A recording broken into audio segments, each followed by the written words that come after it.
자, 여러분 안녕하세요. 오늘은 저번 시간에 이어서 우리 텍스트 45쪽입니다. 그래서 지금 우리가 어, 발상을 어떻게 조작할 것인가 하는 부분에 대해서 이론적인 부분을 지금 하고 있는데, 저번 시간에 이어서 두 번째로 또 한 학생의 글, 개요에 대해서 한 학생의 글을 보면서 우리가 한번 수정할 부분들이 어떤 부분들이 있는지 알아보도록 하겠습니다.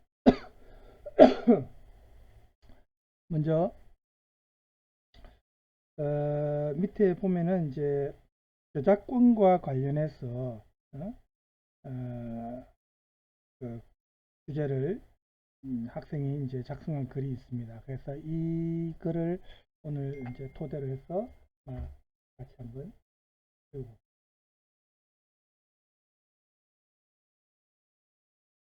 자, 먼저 제목을 보면은 오른쪽과 왼쪽의 갈림길 어디로 가야 하는가. 나중에 나오겠지만 오른쪽은 카피라이터를 말하고 왼쪽은 카피레이트를 말합니다. 여러분 알다시피 카피라이터는 저작권 보호법이죠. 저작권에 대한 권리를 주장하는 게 카피라이터고, 카피레프트는 이제 반대로 어, 그 많은 사람들이 그런 어떤 지식을 공유할 수 있도록 하는 게 카피레프트입니다. 그래서 그걸 이제 지금 오른쪽과 왼쪽으로 표현을 한 겁니다. 제목이 오른쪽과 왼쪽의 갈림길 어디로 가야 하나. 주제는 현실에 맞는 저작권법. 자, 먼저 1번을 봅시다. 여기는 지금 스론본론 결론 형태는 아니고 개요로만 해놨습니다. 1. 오른쪽과 왼쪽. 어느 가상의 소설가 이야기. 거의 모든 소프트웨어들을 공유하는 한국인. 인터넷에 사진을 함부로 게시했다가 제재를 당하는 현실. 이 사진도 자기가 찍은 사진이 아니고 다른 사람의 어떤 사진을 활용했기 때문에 그 사람의 동의를 얻지 않고 활용하면 제재를 당한다는 거죠. 어느 프로그래머가 공개한 운영체계. 자, 2번 오른쪽 왼쪽 무엇이 좋을까? 1. 정의와 발생. 오른쪽 카피라이트입니다. 그죠? 카피라이트는 카피, 영어의 카피, 복사와 라이트, 권리가 합쳐진 말로 제작자가 자신의 저작물 무단 사용을 통제하고 그로부터 이익을 얻을 수 있는 권리를 나타내는 말이다. 출판계에선 판권이라고도 한다.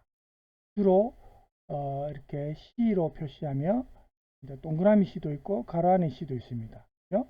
나타내는 경우가 많고, 벨은 협약의 바탕을 두고 있고 저작권 내용은 나라마다 다르다. 자, 그 다음에 정의와 발생으로 왼쪽에 대한 겁니다. 카피레프트는 지적재산권을 의미하는 카피라이터에 반대한다는 취지입니다. 거기에서 유래했고, 자유 소프트웨어, 프리 소프트웨어라고도 하는데 지적재산권에 반대해 지적 창작물에 대한 권리를 많은 사람이 공유할 수 있도록 하는 운동입니다. 그 이유는 먼저 오른쪽이 가치 창출에 기여한 정당한 권리자에게 합당한 대가가 분배될 때 사회정의는 실현될 수 있으므로 제작자에게는 자신의 노력의 결실에 대하여 당연히 대가를 요구할 수 있는 권리가 주어져야 한다. 그 다음 창작 활동에 적절한 권리를 부여함으로써 경제적인 부담을 덜어 전적으로 창작 활동에 전념하게 하면 예술적으로든 문학적으로든 우수한 저작물을 창작하게 되는 바, 이러한 우수한 저작물을 일반 시민들이 장려함으로써 민족문화, 나아가 세계문화의 발전을 가져올 수 있다. 그렇죠? 이 관련해서 사실 중국은 전혀 이 저작권법 신경도 안 쓰고 우리 드라마든 노래든 이런 그렇게 하고 있지 않습니까? 세계 최고의 인도가 이제 비슷한 인구지만 인도가 조금 지금 더 많아지고 있죠. 그런 인구가 많다는 이유로, 땅덩어리가 넓다는 이유로 저작권 얘기가 나올까 갑자기 중국이 생각나네요. 자, 그다음 문제점은 오른쪽 카피라이트 문제점은 터무니없는 저장료 때문에 정보를 간절히 필요로 하는 사람이 이용하지 못할 수 있다. 사소한 것에도 저작권 문제가 붙어서 일상생활에서 불편을 느끼기도 한다. 그 다음 이유, 왼쪽에 대한 이유입니다. 일부에게만 공유되던 정보가 모든 사람들에게 공유되다 보면 이전보다 더 다듬어지고 유용한 정보로 재탄생될 수 있다. 그러니까 그 정보를 공유한 사람들이 좀 더 보충 보완해서 좀 더 나은 정보가 탄생될 수 있다는 거죠. 업그레이드 될 수 있다는 말이죠. 정보를 쉽게 습득할 수 있는 환경이 조성되어야 필요한 이들이 그것들을 익히면서 문화 발전과 의식 수준 향상을 기대할 수 있다. 그 다음 문제점, 레프트의 문제점입니다. 카피레프트가 일반화되다 보면 카피라이트의 개념이 희박해져서 모든 저작물의 권리가 무시되어 더 이상 제작자는 그에 대한 보상을 받을 수 없으며 창작을 하고 싶어도 못하는 상황에 이르게 될 수도 있다. 카피레프트의 흐름은 죄송합니다. 대다수의 기업들이 자유 소프트웨어 개발을 하게끔 하지만 이윤을 추구해야 하는 기업은 이러한 자유 소프트웨어들도 다시 정보의 격차를 불러올 가능성이 있게 변화시킨다. 결국 다른 문제로 인한 불완전한 정보 공유가 나타날 수 있다. 자, 이까지가 카피라이트와 레프트의 문제점에 대해서 또 장점에 대해서 얘기했고, 그 다음 세 번째는 결론, 어떻게 보면 결론에 해당될 수 있는 내용인데 가운데로 가졌습니다. 가운데로. 중용이죠. 카피 기프트입니다. 이 기프트는 선물한다는 뜻이죠. 카피 기프트 운동이 사회가에서 일어나고 있다. 이 운동은 저작권의 포기 운동이나 저작권의 공유 운동과는 좀 다른 것으로 이 지식의 나눔, 여기에다가 사랑의 더함이라는 의미가 있다. 21세기 지식정보화 시대의 도래와 함께 기술에 의한 저작권의 패러다임 전환이 불가피한 상황에서 이제 지적재산권이 개인의 권리로 국한되기보다는 삶의 자연스러운 모습으로 사회에 환원되어야 한다는 취지에서 이 운동에 동참하는 사람이 증가하고 있다.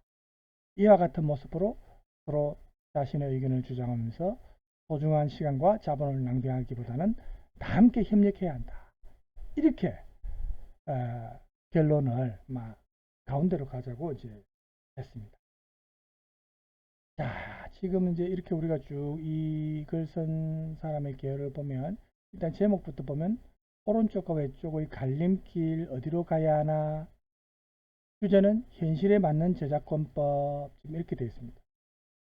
그래서 이제 요 쭉 지금 내용을 이렇게 보면은 항목식 개요와 문장식 개요가 지금 다 섞여 있죠. 이런 거는 이제 문장이고 이런 거는 좀 항목식 형식이죠.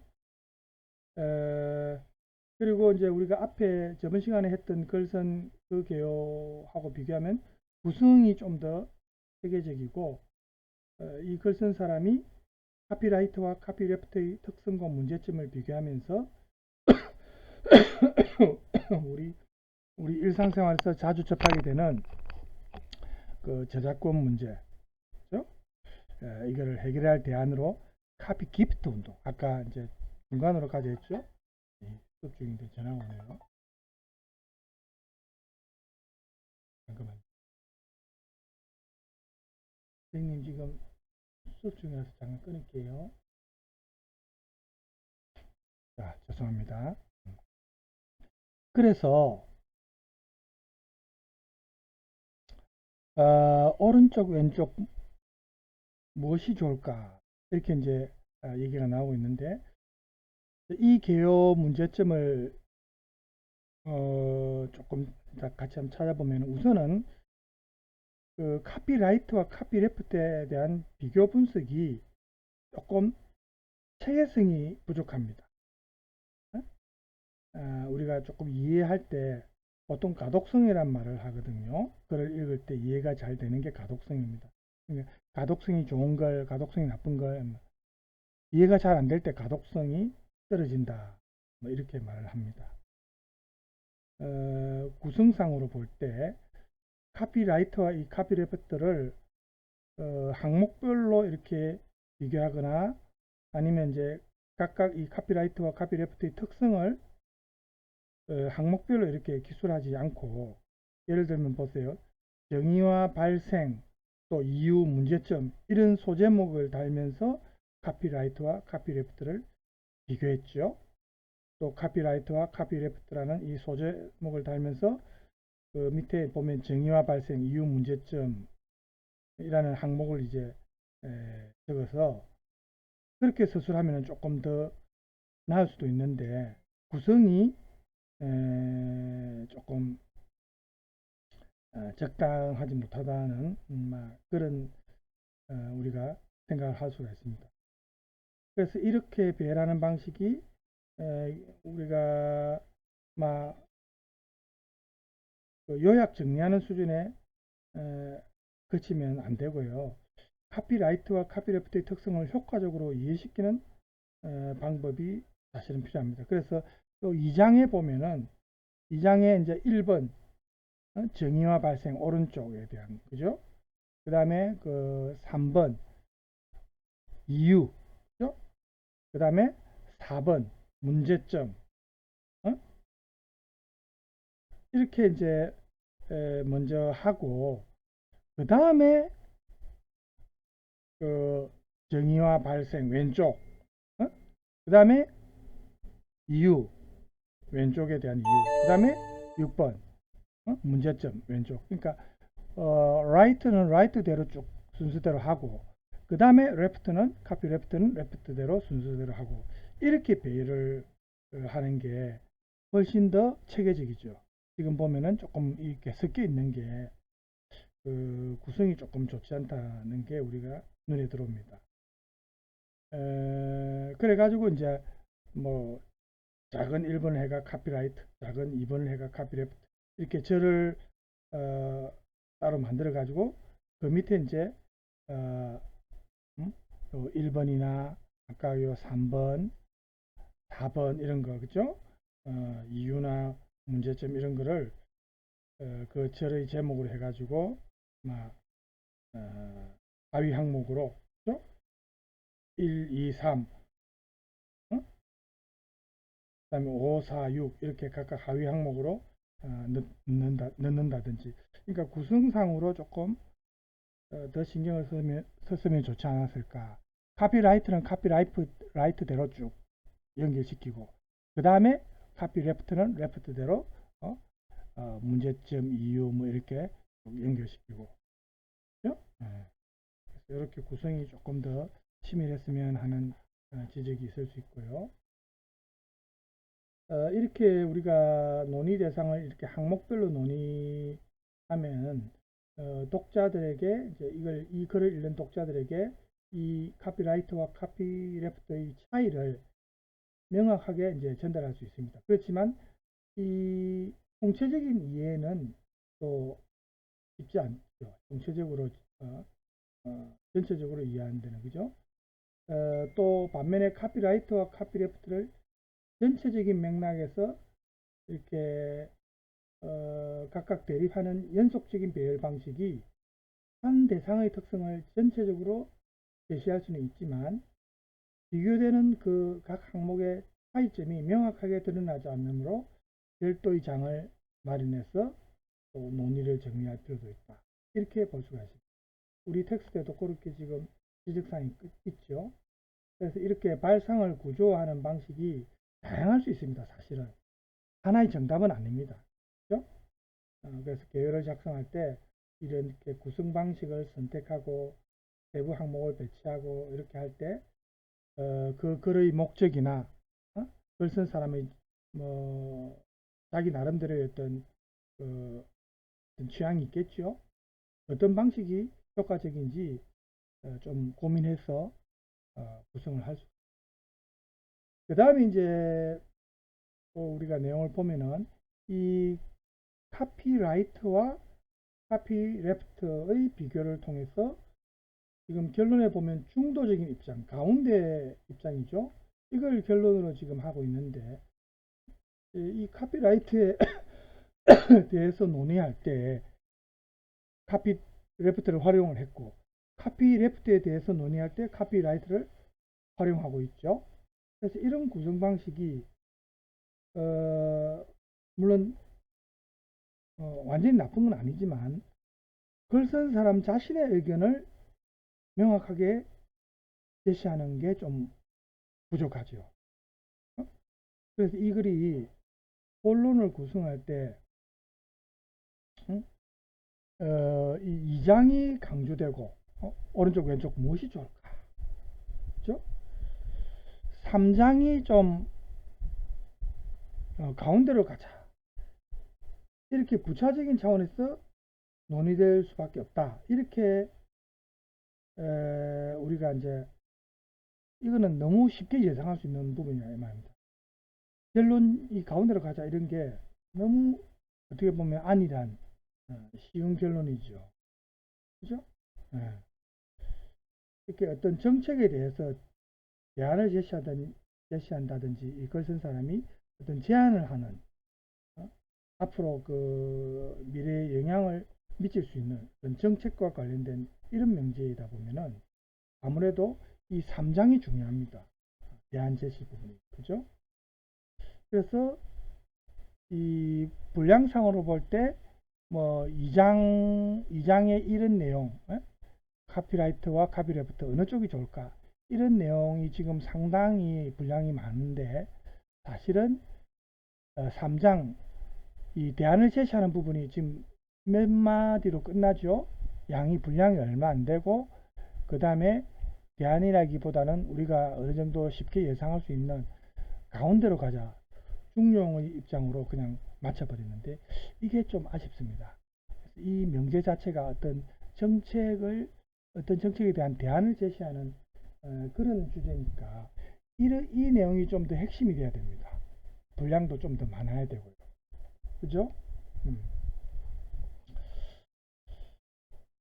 그런 생각이 좀 들었고요. 그 다음에는 이제 우리 여러분들도 마찬가지지만 여러분들의 글에서 자주 등장하는 결론이 좀 낙관적인 결론, 긍정적인 결론이 사실은 많습니다. 그죠?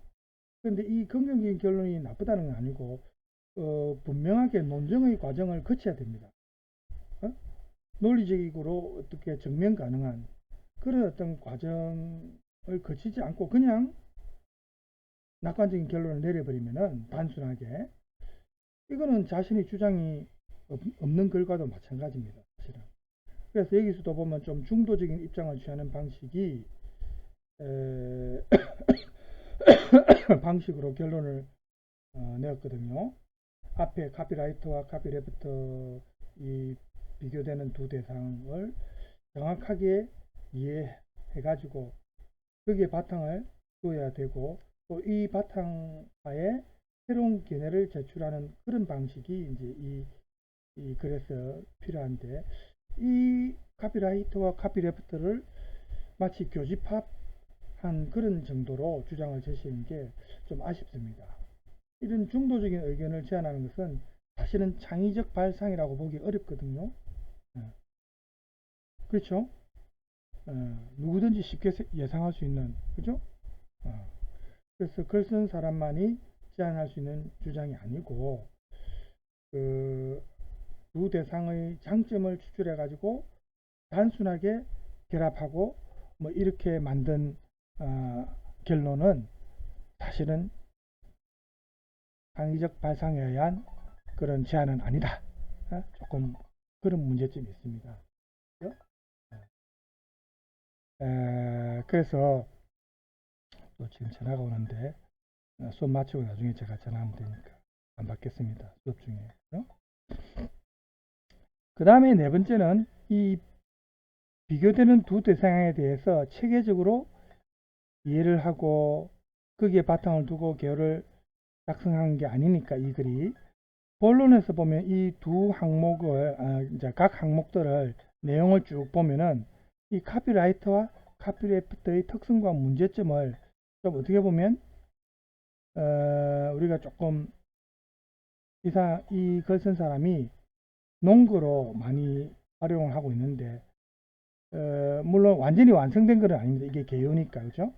그렇지만 카피레프트가 불법 복제 혹은 카피라이트에서 벗어나는 모든 정보 이용의 형태를 의미하는 그런 용어로 사용될 수도 있다는 위험성이 있습니다. 우리 텍스트에서도 그 내용을 지적했죠. 마지막에 보면은 여기 나와 있죠. 불법 복제 또는 카피라이트에서 벗어나는 모든 정보 이용의 형태로 통칭하는 용어로 사용될 위험성이 있다. 이렇게 지적을 했습니다. 그래서 이런 부분이 조금 이 글이 비록 개요지만 완전한 글은 아니지만 우리가 지적할 수 있습니다. 가장 큰 문제는 아무래도 아까 말했다시피 이 결론 부분입니다. 가운데로 가자 이렇게 해가지고 기프트 운동 해가지고 이렇게 문장이 몇 개 안 되죠. 이렇게 결론을 냈어요. 이 사실은 정책 명제이기 때문에 이 부분이 훨씬 더 중요합니다. 내용을 좀 더 충실하게 글 쓴 사람의 창의적 발상이 좀 들어간 내용이 추가되면 아주 좋은 글이 될 수 있는데 이 부분이 너무 아쉽고 또 분량은 오히려 카피랩트와 카피라이터의 문제점 또 정의와 발생, 이유 이런 부분이 분량은 굉장히 많죠. 지금 많은 데 비해서 결론 부분은 너무 미흡하니까 조금 구성을 다시 생각할 필요가 있지 않느냐 이런 생각이 들었습니다. 자, 그 다음에 이제 우리가 이렇게 또 텍스트만 하면 여러분이 또 지겨우니까 저번에 한 것처럼 또 오늘 동영상 볼 거는 역시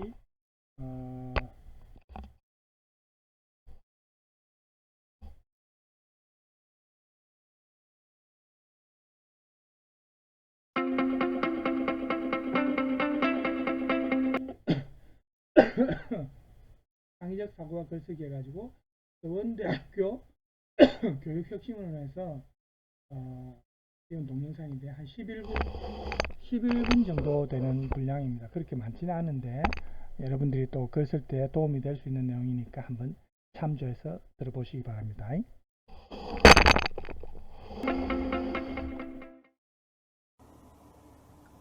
안녕하세요. 교양대학 황혜영입니다. 오늘은 창의적 사고와 글쓰기라는 주제로 짧은 강의를 시작하도록 하겠습니다.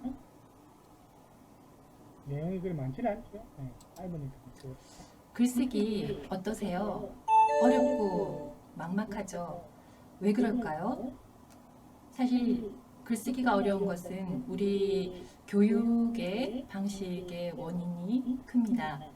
우리 교육이 주입식 교육이고 또 정답이 하나뿐인 단수적인 생각을 하게 하는 교육입니다.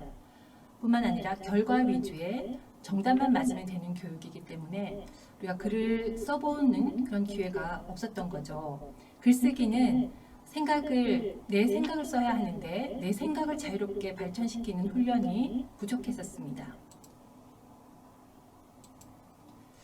그리고 우리 사회에 커닝이 정말 만연한데요. 커닝은 왜 할까요?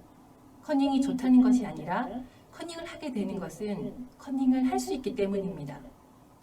왜냐하면 단답형 평가에 결과 위주의 교육이기 때문에 커닝을 자연스럽게 답을 보고 쓸 수 있는 거죠. 왜냐하면 답이 하나니까요. 하지만 대학에 와서 달라진 점은 뭐가 있나요? 리포트를 써야 되고 프레젠테이션을 해야 되고 자기소개서나 이력서, 서평, 논문 등 단답형 대신 길게 써야 됩니다. 그런데 그동안 내가 내 생각을 쓰는 훈련을 별로 못 해봤기 때문에 막막하죠. 그래서 커닝은 이제 긁어오기, 퍼오기, 아니면 돈 주고 사오기 이런 방식으로 또 다른 글을 가져와서 내 글을 채우는 그런 우리 관습들로도 또 바뀌게 되었습니다. 사실 커닝과 표절은 교육과 사회 시스템의 문제인 점이 큽니다. 물론 우리가 커닝이나 표절을 하는 것이 당연하다는 것이 아니라 그런 사회 시스템의 문제들도 있었기 때문에 이런 문제들 속에서 우리의 태도를 한번 돌아보는 시간이 필요할 것 같습니다. 그런데요, 지금 말하려고 하는 우리 실제 글쓰기는 사실은 정답이 없습니다. 오늘날 사회에서 그래서 지금 이 스님의 말씀도 들어보면 또 우리가 이해가 되는 게 요즘에 시험 칠 때 커닝 때문에 이제 감독하는 문제로 조금 신경이 많이 쓰입니다. 그렇죠? 근데 이런 시험 문제는 커닝을 하려고 해도 할 수가 없죠. 예. 그 장점이 있습니다. 대신에 채점할 때 아주 힘듭니다. 또 이의 제기도 많이 있을 수 있고요. 왜냐하면은 완전한 정답이 아니니까, 그죠? 이렇게 일장일단이 있습니다, 그죠? 저는 개인적으로 그래서 이제 우리가 이렇게 이제 여러분들한테 과제는 제가 몇 개 내고 하겠지만 기말 시험은 가급적이면 책에 있는 내용 중에서 제가 미리 시험 팁을 줄 겁니다. 어느 부분을 공부해라, 몇 쪽에서 몇 쪽까지 이렇게 해가지고 거기에 있는 표현 중에 가로 안에 답 적어 넣기라든지 조금 답이 명료한 그런 문제를 낼 겁니다. 필기 시험은 그렇게 하는 게 나중에 이제 좀 시험 정답과 관련해서 이의가 없을 것 같아서 그렇게 낼 예정이고요. 그건 이제 나중에 시험 치기 한 몇 주 전에 제가 알려드리겠습니다. 이 팁은. 자, 계속해서 들어봅시다. 요구하는 능력이 계속해서 바뀌고 있는데요. 정리된 지식 대신 종합적인 문제 해결 능력을 요구하는 시대가 되었습니다. 이러한 시대에 정답이란 미리 정해져 있지 않습니다. 그리고 답이 하나가 아니에요. 여러 가지 답이 다 정답이 될 수 있습니다. 뿐만 아니라 내 답은 다른 사람과 다르다는 것입니다. 여기에 우리가 컨닝이나 표절을 할 필요가 없는, 할 수 없는 지점이 여기에 있습니다. 왜냐하면 글쓰기는 내가 쓰는 것이 정답이기 때문입니다.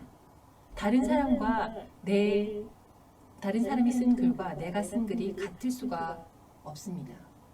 내가 가진 것이 얼마나 소중한지를 깨닫게 되는 계기도 우리 글쓰기를 통해서 느낄 수 있게 됩니다. 컨닝할 필요가 없는 것이죠. 하지만 우리의 생각들을 서로 다른 생각들이기 때문에 나누는 것은 나의 생각의 폭을 넓혀주는데 물론 도움이 됩니다. 자, 지금부터 우리 창의성을 발현하는 글쓰기 연습을 한번 해보려고 하는데요. 사실 글쓰기를 할 때 우리가 가장 많이 창의성을 발현하는 연습을 하게 됩니다. 융복합 사고의 바탕에는 창의성이 있는데요. 왜냐하면 기존 것들을 기반으로 해서 융복합 사고 과정을 통해서 새로운 것을 도출해내는 능력이 바로 창의성이기 때문입니다. 여러분, 이 사진에 나와 있는 뭔가요? 많이 보셨죠? 네, 경주에 가면 많이 볼 수 있는 것인데요. 신라 미소라고 하는 수막새입니다. 기와 지붕에 수기와 앞에 이렇게 막아두는 곳에 무늬가 되어 있는 그 수막새라고 하는데요. 지금 보시는 이 수막새와 수막새를 붕어빵과 결합시키면 어떤 아이디어가 나올까요? 경주에 갔더니 이 두 가지를 결합해서 새로운 아이디어를 융합해서 만들어낸 창의적인 아이템이 있었습니다. 신라 미소빵인데요. 네, 신라 미소의 그 수막새와 붕어빵을 결합해서 전혀 다른 새로운 형태의 빵을 만들어낸 걸 볼 수 있는데요. 여기서 하나의 융합적인 사고를 볼 수 있습니다. 그런데 이런 융합적인 사고는 다른 여러 분야에도 있지만 사실은 글쓰기에서 보여주는 글쓰기 자체가 가장 기본적인 융합적인 사고의 어떤 원천이라고 할 수 있습니다. 창의적인 사고를 기르는 연습의 대표적인 하나가 바로 글쓰기입니다. 왜냐하면 단어들을 연상해서 배열하고 조합하고 또 생각을 융합해 나가는 과정이 바로 지속적인 창의적인 사고를 활용하는 그런 과정이기 때문인데요. 그래서 글쓰기는 융합적인 사고의 결과이기도 하지만 또 이 글쓰기를 통해서 융합적인 사고가 만들어지는 융합적 사고의 토대가 되기도 합니다. 글쓰기 연습을 통해서 다양한 분야 텍스트를 읽고 종합적인 생각을 하고 또 글과 말로 표현하는 이런 것이 우리 대학 기초교양교육의 한 중심이 되는 것도 이 글쓰기 연습이 우리 창의성과 융합적인 사고를 발현하는 중요한 어떤 방법이 되기 때문입니다. 베냐민은 글쓰기가 생각의 몸이라고 했는데요. 생각과 글쓰기를 분리하는 것은 전혀 무의미한 일이라고 말했습니다. 왜냐하면 이 생각의 몸인 글쓰기가 생각을 교육하고 그것을 실제로 바꿔놓기 때문이라고 했습니다. 다시 말해서 우리가 생각이 글쓰기를 바꾸거나 만들어내는 것 같지만 반대로 글쓰기를 열심히 다듬고 고심하고 바꾸는 과정에서 어떤 사유가 새롭게 만들어지고 창조된다고 보았습니다. 이 좀 중요한 내용이 하나 나왔습니다. 그죠? 우리가 보통 이 생각을 글로 표현하는 것이 어려우니까 이제 보통 순서를 그렇게 생각 그 다음에 글쓰기 이렇게 이제 생각하는데 글쓰기 연습을 열심히 하다 보면 사유 능력도 같이 향상된다는 거, 그죠? 이 참 상당히 이제 중요한 부분인데 여러분들이 앞으로 글을 쓸 때도 이런 부분을 고려하면서 내가 이렇게 열심히 글쓰기 연습을 하면 내 생각도 업그레이드 되고 생각하는 방식이라든지 모든 게 도움이 된다는 것을 참조하시기 바랍니다. 그걸 우리가 한번 체험해 보려고 하는데요. 오늘 간단하게 문장 하나 만들어 보도록 하겠습니다. 연상적 사고를 발현하는 문장 쓰기인데요. 지금 화면에 보이는 두 단어가 보이시죠? 이 두 단어를 넣어서 문장을 하나 만들어 보도록 하겠습니다. 단어는 노을하고 망토입니다. 잠깐 시간을 드릴 테니까 문장을 한번 만들어 보세요. 노을하고 망토.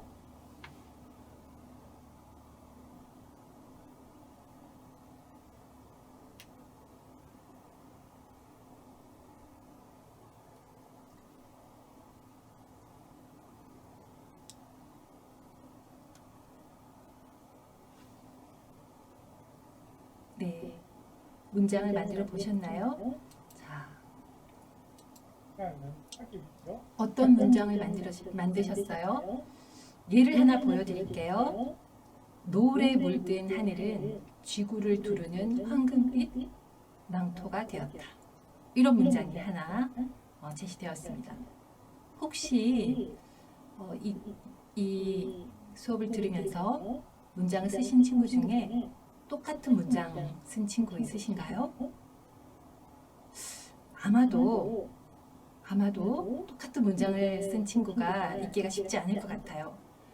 만약 혹시 한 문장 정도는 어쩌다가 똑같은 문장을 쓰는 경우도 있을 수가 있겠죠. 하지만 이런 방식으로 두 개의 단어씩을 넣어서 똑같은 단어를 봤는데 그 똑같은 두 단어를 보고 문장을 만들었을 때 계속해서 똑같은 문장을 만드는 경우는 거의 제로에 가까운 그런 불가능한 확률입니다.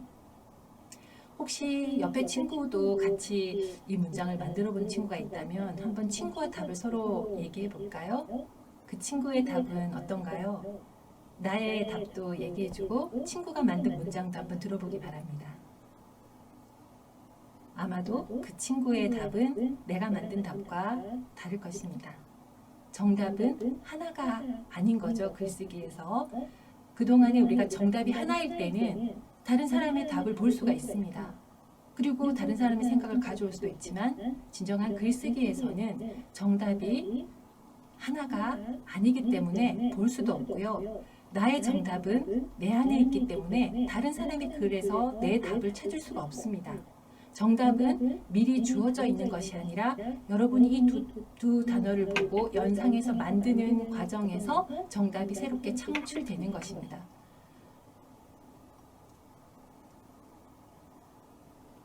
정답은 미리 주어져 있지 않고 내가 만든 문장을 통해서 생각이 만들어지는 거죠. 여러분이 만든 문장을 한번 볼까요? 혹시 똑같은 문장을 이제까지 살아오면서 한 번이라도 똑같은 문장을 내가 한번 써본 적이 있는 것 같다 라고 느껴지시나요?